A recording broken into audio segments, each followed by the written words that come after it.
నమస్తే.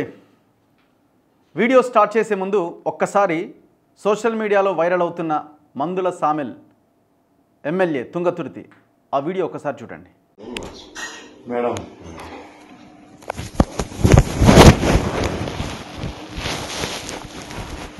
ఇంకోటి ఇప్పుడు ఎస్బీఐ ఉంది కదా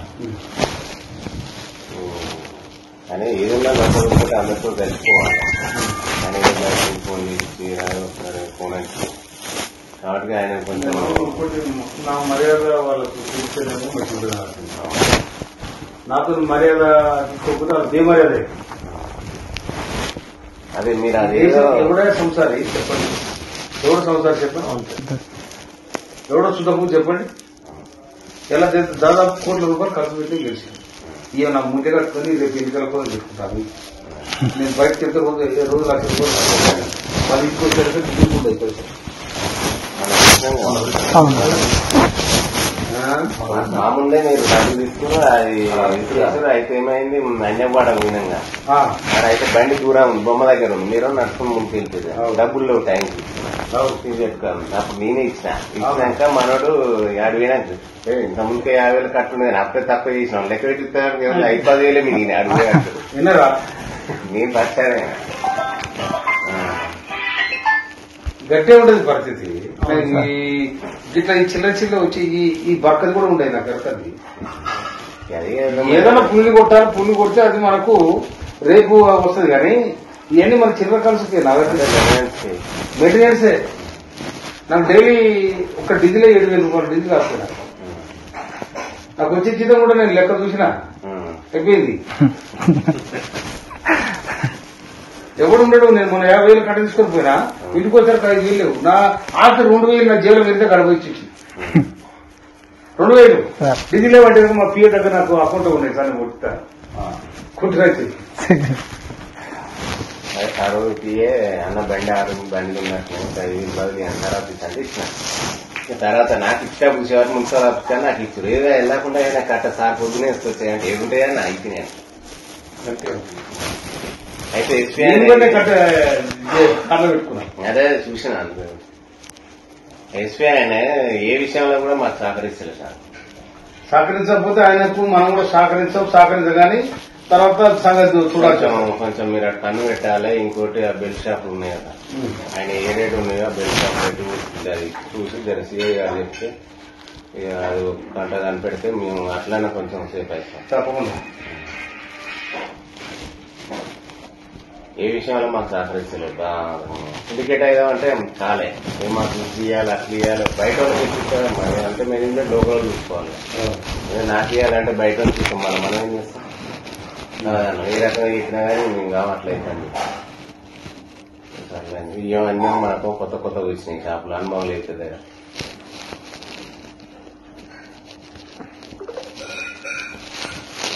మీరు ఒక మాట చేయగారు కనిపెట్టాయంటే తక్కువ. ఎందుకంటే మీరు చెప్తే పెద్ద మాదేం ఎప్పుడు వేసిన పెద్ద బిల్డప్ ఇచ్చారనుకో పార్ట్నర్ల ముందు మేము దూరంగా కథ ఏం కావాలి లక్షిపోయావు. ఇప్పుడు అవతలకి ఎవరని చెప్పినా నాకు ఫోన్ చేసి దమ్ముండాలి కదా. అవతల ఎంపీనో ఎమ్మెల్యేనో లేకపోతే ఇంకేదో ఏదో చేశారనుకో ఇది తెచ్చి అలకత కూడా గిదే ఉంటుంది కదా. ఏ రూట్ పోయేటో ఇప్పుడు నేను అట్లా పోయినసారి మీరు 15 లీటర్ చేసిన నేను గట్టిగా చేయమని చెప్పాను. లేకపోతే నాకు కొత్తగా క్రియేట్ చేయాలని కూడా చెప్పాను. అంతే సార్,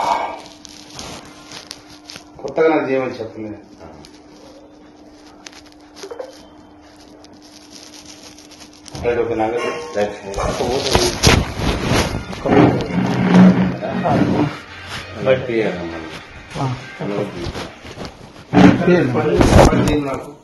చూశారు కదా, ఈ వీడియో సోషల్ మీడియాలో వైరల్ అవుతున్నది.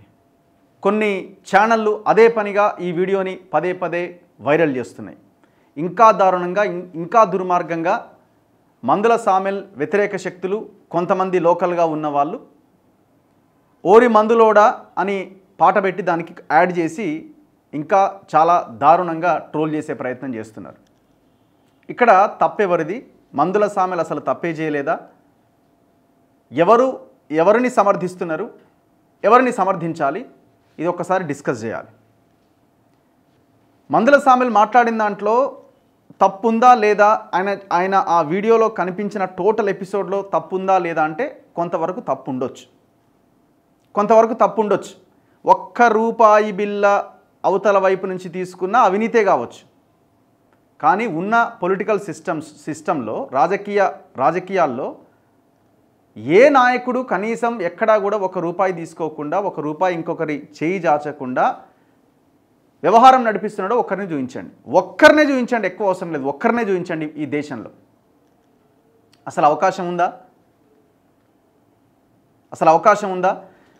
అయినా సరే విషయం బయటకు వచ్చింది, మనకు కనబడుతున్నది కాబట్టి తప్పు పట్టాల్సిందే. ఓకే, మాట్లాడదాం, అది కూడా మాట్లాడదాం. ఆయన ఏమన్నాడు? ఎవరో కొందరు మద్యం వ్యాపారుల లేకపోతే వైన్ షాప్ వల్ల అక్కడికి వచ్చి మాట్లాడుతున్న క్రమంలో సైడ్కి మందుల సామెలు ఉన్నారు, ఎవరో ఒకరు రికార్డ్ చేస్తున్నారు. వాళ్ళు వచ్చి అన్నారు, ఎస్పీ ఆయన ఉన్నాడు కదా, అందరితో కలిసిపోవాలి, ఆయన మా మాట వింటలేడు అని అవతల వాళ్ళు అన్నప్పుడు, నా మర్యాద వాళ్ళకి తెలిస్తే మర్యాద, లేకపోతే ఇంకో రకంగా ఉంటుందని అక్కడ ఉన్న కూర్చున్న ఎమ్మెల్యే మందుల సామెలు మాట్లాడుతున్నారు. ఖచ్చితంగా అసలు ఏ విషయంలో మాట్లాడుతున్నారు, ఎందుకు ఆ స్టేట్మెంట్ ఆయన ఇచ్చిర్రు, దానికి ఎందుకు ఆయన మర్యాద ఇస్తేనే మర్యాద అని సామెలు అన్నాడు, అది ఎవరికి తెలియదు, క్లారిటీ లేదు. ఏమైనా తప్పు చేస్తే ఎస్పీ గురించి మాట్లాడినారా, లేకపోతే ఎస్పీ వాళ్ళ మాట వినట్లేదని ఆయనకు ఫిర్యాదు చేస్తున్నారా, అది క్లారిటీ లేదు. ఇంకొకటి, ఎవడు సంసారి ఎవడు శుద్ధపూస, కోట్లు ఖర్చు పెట్టి నేను గెలిచినా ఎన్నికల కోసం మళ్ళీ ముళ్ళగట్టుకొని నేను పెట్టుకుంటానా అని ఒక మాట మాట్లాడిండు. ఇప్పుడు నేను ఎన్నికల కోసం బాగా కోట్లు ఖర్చు పెట్టినా అవి ఎట్లా రికవరీ చేసుకోవాలన్న దాంట్లో నేను మీ దగ్గర నుంచి డబ్బులు తీసుకుంటున్నా అని ఎక్కడైనా స్టేట్మెంట్ ఇచ్చిండా? లేదు. ఆ లైన్ కూడా లేదు. బయటికి వెళ్తే రోజుకు ₹1,00,000 ఖర్చు అవుతుంది, ఇంటికి వచ్చేసరికి నా జేబులో డబ్బులు ఉంటలేవు, నాకు పెట్రోల్కే రోజుకి ₹7,000 ఖర్చు అవుతుంది అని మాట్లాడుతున్నారు. చిల్లర మీ దగ్గర తీసుకున్న ఏముంటాయి, ఇవి కేవలం మెయింటెనెన్స్కి మాత్రమే, నా జీతం డబ్బులు కూడా నేను చెక్ చేసిన, నా జీతం కూడా అయిపోయిందని అంటున్నాడు. ఈ టోటల్ ఎపిసోడ్లో ఈ టోటల్ వీడియో చూసిన తర్వాత ఇప్పుడు మందుల సామెల్ పెద్ద ఎత్తున ₹1,00,000 సంపాదించిండు అని అనుకోవాలనా, లేకపోతే ఏమీ లేక వాళ్ళని వీళ్ళని అడుక్కుంటున్నాడని మనం భావించాలనా? సరే, ఒక రకంగా ఆయన ఒకరి దగ్గర నుంచి డబ్బులు తీసుకునే ప్రయత్నం చేస్తున్న క్రమాన్ని మనం తప్పుపడదాం. అసలు ఇది వార్తనా? అరే, పెద్ద గుట్టలు, భూములు, చెరువులు పెద్ద ఎత్తున కబ్జా చేసి మొత్తం జాతి సంపదని కొల్లగొడుతున్న దుర్మార్గులు ఎంతోమంది ఉండగా ఒక మొదటిసారి గెలిచిన ఎమ్మెల్యే, ఒక దళిత ఎమ్మెల్యే ఆయన వీడియోని పట్టుకొని సోషల్ మీడియాలో ట్రోల్ చేసుకుంటా, ఇవాళ ఛానల్ అయితే మొత్తం అదే పనిలో ఉన్నారు వాళ్ళు. ఎమ్మెల్యే లంచాల దందా అని. ఏమడ క్యాష్ ఉన్నదా? నేను ఆయన్ని సమర్థిస్తున్నాను అనుకోవడానికి మీరు నన్ను కూడా ట్రోల్ చేసుకోండి, ఇబ్బంది లేదు. నేను ఆయన్ని సమర్థిస్తున్నా, ఆయన అవినీతి చేయలేదు అట్లా మాట్లాడడం కరెక్టా అంటే కరెక్ట్ కాదు, కరెక్టే. కానీ ఇవాళ రాజకీయాల్లో ఎవరు ₹1 డబ్బులు తీసుకోకుండా పనిచేస్తున్న వాళ్ళు ఉన్నారు. అసలు మనకు కనిపిస్తున్న అంశం ఏంది, మనం ఫోకస్ చేయాల్సిన అంశం ఏంది? తెర వెనకాల పెద్ద గుట్టలు, భూములు, దళితుల భూములు, బీసీల గిరిజనుల భూములు కొల్లగొట్టకపోతుంటే వాని మీద ఒక్క వీడియో చేయమే. ఇవాళ మందుల సామెల ఇంట్లోకి సీక్రెట్గా ఎంటర్ అయిన కెమెరా పొంగులేటి శ్రీనివాసరెడ్డి ఇంట్లోకి ఎంటర్ అవుతుందా? కోమటిరెడ్డి వెంకటరెడ్డి ఇంట్లోకి, కోమటిరెడ్డి రాజగోపాల్ రెడ్డి ఇంట్లోకి, ఉత్తమ్ కుమార్ రెడ్డి ఇంట్లోకి, రేవంత్ రెడ్డి ఇంట్లోకి, సూర్యాపేట జగదీష్ రెడ్డి ఇంట్లోకి, కేసీఆర్ ఇంట్లోకి, హరీష్ రావు ఇంట్లోకి, కేటీఆర్ ఇంట్లోకి అలాంటి సీక్రెట్ కెమెరాలు ఎంటర్ అవుతాయా? మందుల సామెల ఇంట్లోకి ఎంటర్ అయింది కదా. ఎందుకంటే మందుల సామెల్ బలహీనుడు కాబట్టి, మందుల సామెల్ ఏమీ చేయలేడు కాబట్టి మందుల సామెల ఇంట్లోకి ఆ కెమెరా ఎంటర్ అయింది. పోనీ అక్కడ ఏమైనా ₹1,00,000 ట్రాన్సాక్షన్ ఏమైనా జరిగిందా? ట్రాన్సాక్షన్ ఏమైనా జరిగిందా? ఆయన చెప్తున్నట్టు నా జీతం కూడా ఈ నెల అయిపోయింది, నేను 50,000 జేబులో పెట్టుకొని బయటికి పోతే వచ్చేసరికి 2,000 కూడా ఉంటలేవు, మళ్ళీ ఎవరో గన్మెన్ అడిగితే 2,000 కొట్టిండు. మరి ఆయన ఉన్నోడా లేనోడా? ఏదో తమ అవసరాల కోసమో, లేకపోతే అక్కడ ఉన్న సిచ్యువేషన్ నడవడానికో, 10 మంది జనం వస్తే తిండి పెట్టడానికో, వాళ్ళ దగ్గర వీళ్ళ దగ్గర ఎంతో కొంత తీసుకొని సిచ్యువేషన్స్ ఉన్నాయి, లేవనడానికి కూడా వీల్లేదు. మనం ఫోకస్ చేయాల్సింది ఎక్కడ? మనం ఫోకస్ చేయాల్సింది పొంగులేటి అండతో రెచ్చిపోతున్న రియల్ ఎస్టేట్ మాఫియా మీద ఫోకస్ చేయాలి. పోయిన గవర్నమెంట్ హయాంలో పెద్ద ఎత్తున భూములు కొల్లగొట్టబడ్డాయి. ఆ భూములు ఏమైపోయినాయి అన్న దాని మీద ఫోకస్ చేయాలి. చెరువులు కబ్జా గురైన ఆ చెరువులు ఏమైపోయినాయి అన్న దాని మీద ఫోకస్ చేయాలి. ఒక్కడన్నా కెమెరా తీసుకొని ఆ భూముల్లోకి పోయిర్రా? ఇది మనం మాట్లాడం. ఇంకొక వార్త లేనట్టుగా ఆ వార్తని పదే పదే లంచాలలో మరిగిపోయిండని ఇంకోటని మాట్లాడుతున్నారు. ఒక్కొక్క థంబ్నెయిల్ పెట్టి వీడియో దాన్ని సర్క్యులేట్ చేసే ప్రయత్నం చేస్తున్నారు. ఇక్కడ మనీ ట్రాన్సాక్షన్ ఏమైనా కనిపించిందా? ఇవాళ పోటీ చేస్తున్న ఎమ్మెల్యేలంతా మినిమం 20 కోట్లు 30 కోట్ల పోటీ చేస్తున్నారు. ఎక్కడి నుంచి వచ్చినాయి పైసలు ఇవన్నీ?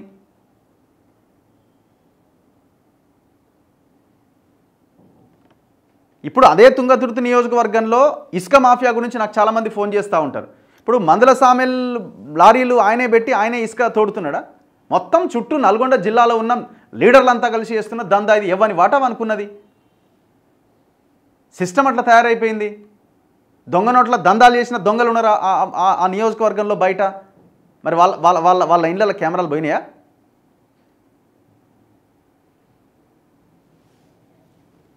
ఎంత ఎంత ఎంత ఘోరం అంటే, ఫస్ట్ టైం ఎమ్మెల్యేగా గెలిచిండు, చేయనివ్వండి, 1.5 year అవుతుంది. ఆయనని ప్రజలు ఓడగొడతారా, ఉంచుతారా, పక్కన పడేస్తారా, మళ్ళీ టికెట్ ఇస్తారా ఇవ్వరన్నది ప్రజలు డిసైడ్ చేస్తారు. లేదా ఆయన పెద్ద ఎత్తున ఆస్తులు కూడబెడితే బయటికి తీయండి, తప్పులేదు, ఖచ్చితంగా తీయాల్సిన అవసరం ఉంది. మాలాంటి వాళ్ళమే తీస్తాం. ఆయన ఏమన్నా రాజ్యాంగ వ్యతిరేకంగా, చట్ట వ్యతిరేకంగా పెద్ద ఎత్తున భూములు కొల్లగొట్టి వాళ్ళని వీళ్ళని ముంచి వాళ్ళని వీళ్ళని హింసించి ఇంకేదైనా అవినీతికి పాల్పడితే ఖచ్చితంగా వెలుగులోకి తీసుకొస్తాం, ప్రజల ముందు నిలబెడతాం. ఎలక్షన్లో ప్రజలు అప్పుడు డిసైడ్ చేస్తారు. చూపించండి అట్లా. ఇప్పుడు నల్గొండలో బడా పెద్ద పెద్ద లీడర్లు ఉన్నారు కదా, వాళ్ళ సంపాదన ఎట్లా, ఎంత ఘోరం ఉంటుందంటే నల్గొండలో అక్కడున్న దళిత మిగతా ఎమ్మెల్యేలేమో నెల తిరిగేలోపు 5-10 లక్షలు ఖర్చు పెడతారు. వాళ్ళు అక్కడే ఉంటారు కాబట్టి వాళ్ళు. ఈ సోకాల్డ్ హైదరాబాద్లో ఉండే లీడర్లేమో మినిస్టర్ల అవతారం ఎత్తి వీళ్ళంతా జేబులో 5 లక్షలు 10 లక్షలు పెట్టుకొని నెలకు 2 నెలలకు ఒకసారి తిరిగి మనిషి 5,000 ఇచ్చి వీళ్ళు లీడర్ల లెక్క చలామణి అవుతుంటారు. వీళ్ళ పెద్ద మహానుభావుల లెక్క. ఇప్పుడు ఈ వీడియోలు రికార్డ్ చేయించింది వారు ఈ బ్యాచే. ఎందుకంటే మందుల సామెలు మా మాట ఇంటలేడు, మేమే టికెట్ ఇప్పించినాం, మేమే గెలిపించినాం, మందుల సామెలు మా మాట ఇంటలేడు. ఇప్పుడు ఒకవేళ ఇందులో మనీ ట్రాన్సాక్షన్ ఏమన్నా జరిగితే, పెద్ద ఎత్తున కోట్ల రూపాయల అవినీతికి ఏమైనా పాల్పడితే, అప్పుడు మీరు ఆయన్ని కూడా ఆయన ఎండగట్టే ప్రయత్నం చేయండి, ఆయన్ని బయటికి లాగండి. ఈ చిల్లర వీడియోలతో రాజకీయం చేసి ఒకసారి ఎమ్మెల్యేగా గెలిచిన వాళ్ళు, లేకపోతే ఏదో ఉన్న దాంట్లో కష్టపడుతున్న వాళ్ళని, నేనేం ఆయనకేం సర్టిఫికేట్ ఇవ్వట్లే, ఆయన ఏం పెద్ద ఇదనో అదనో నేనేం ఆయనకు సర్టిఫికేట్ ఇవ్వట్లే, ఇవ్వాల్సిన అవసరం కూడా లేదు, ఆయన్ని కూడా నేను రాజకీయ నాయకుడి కిందనే చూస్తున్నా. మీరు కూడా సామెల్ గారు, మీరు కూడా చూసుకోవాలా, మనోడెవడు అవతలోడెవడు. మీ మీద కూడా చాలా రకాల ఎలిగేషన్స్ వస్తున్నాయి. మొత్తం ఉన్న పాత పనిచేసిన వాళ్ళందరినీ పక్కన పెట్టిరని సెట్ చేసుకోండి. అది కూడా మీరు చెక్ చేసుకోండి. ఎందుకు మరి మీ మీద ఇంతమంది శత్రువులు పెరిగారు? శత్రువులు మీరు పెంచుకుంటున్నారా, లేకపోతే వాళ్ళే మీ మీద దాడి చేస్తున్నారా? సో ఏదేమైనా ఇట్లాంటి చిన్న చిన్న విషయాల మీద ఫోకస్ చేసి అసలైన విషయాన్ని పక్కదారి పట్టించడం అన్నది చాలా దుర్మార్గం. మీకు ఈ మీడియాకి దమ్ముంటే, మీకు చేతనైతే నేను చూపిస్తా ఏ ప్లేసెస్లో ఎంతమంది లీడర్లు ఎంతెంత కబ్జాలు పెట్టిరో. దమ్ముంటే మీరు ఆ ప్లేస్కి వెళ్ళండి, ఆ వీడియోలు ప్రజెంట్ చేయండి. కోట్ల రూపాయల వందల వేల కోట్ల రూపాయల ఆస్తులు ఖతమైపోయినారు నాయన అంటే ఒక్కడక్కడికి పోడు. ఈ చిల్లర వీడియోని పట్టుకొని రోజంతా సోషల్ మీడియాలో ప్రచారం చేస్తున్నారు. చూస్తూనే ఉండండి మన తొలి వెలుగు.